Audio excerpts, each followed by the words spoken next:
Are you hinting, ma'am, na may pork barrel na naging kapalit ang boto dito sa impeachment Hindi trial? lang yun.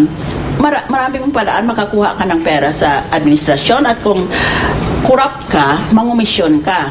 Ma'am, didiretsuin ko kayo dyan. Are you talking about what generally happens or meron ho ba kayong sasabi na ganyang nangyari prior or after the verdict of the impeachment trial?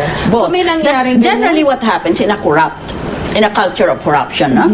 Hindi mo papagkaila yan. Kasi prior to the verdict, I think several months back, naging malaking issue yan when someone, I think from the defense, said na 100 million daw ang kapalit ng boto. Nagalit yung mga senador. So, sinasabi nyo ngayon po sa amin na may ganon. Meron akong hindi lamang sa naririnig, kung hindi, swearing talaga on the Bible. Hindi talagang doon ako kasi nang pinag-usapan